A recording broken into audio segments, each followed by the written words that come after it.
ഹംസപ്പാ ഒരു വലിയാട്ടിക്കാണ് ഞാനേ പീടിന്റെ പിന്നാമ്പുറത്ത് പോയിട്ട് ഇപ്പൊ കത്തിച്ച് കൊടുന്നേരട്ടോ ലൈറ്റർ. അങ്ങോട്ടൊന്നും കൊണ്ടുപോകാൻ പറ്റില്ല, ഇവിടെ തന്നെ കത്തിച്ചേ, അല്ലെങ്കിൽ പൈസ എടുക്കുക. ഞാനിപ്പോ ഈ ഒരു വലിയ കത്തിച്ചാൻ വേണ്ടിട്ട് ഇപ്പൊ ലൈറ്റർ വാങ്ങാൻ നിൽക്കുക.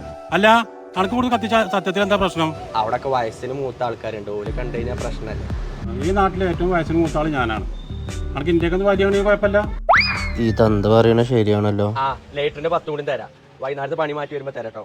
നിക്ക രാവിലത്തെ കൈനാട്ടാണ്, പൈസ വെച്ചിട്ട് പോയിക്കാം. എന്റെ അടുത്ത് 5 പൈസ അല്ലാന്ന്.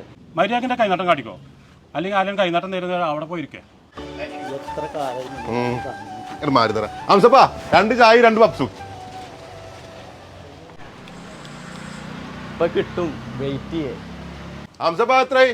അതിന് 50 റുപ്യ. നിക്ക് മുന്നീറ, ഞാൻ കൊടുത്തോളാം. ഇജെന്ത് വർത്താനം, ഞാൻ കൊടുക്കൂലേ? ആ കുട്ടിയെ ഞാൻ കൊടുത്തോളാം. ഇജ്ജ് കൊടുത്തു കഴിഞ്ഞാൽ നമ്മളെ ഫ്രണ്ട്ഷിപ്പിൽ എന്താ വ്യത്യാസമുള്ളത്? ഞാൻ കൊടുത്തോളാം. ഇജ്ജ് കൊടുത്തു കഴിഞ്ഞാലേ നമ്മളെ ഫ്രണ്ട്ഷിപ്പ് ഇതോടെ അവസാനിച്ചു.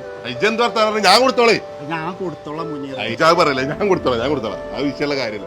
മുനീറെ, ഇജെങ്ങാൻ ഈ പൈസ കൊടുത്തിട്ടുണ്ടെങ്കിൽ നമ്മളെ ബന്ധം ഇവിടെ വെച്ച് അവസാനിക്കൂട്ടോ. മുത്താണ് പറയുന്നത്.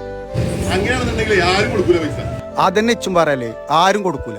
നിക്കേ എന്റെ 50 റുപ്യ എന്നിട്ട് പോയിക്കാണികളെ. പണ്ടെങ്ങാണ്ടോ ആരോ വാഴ വളവുമിട്ടേ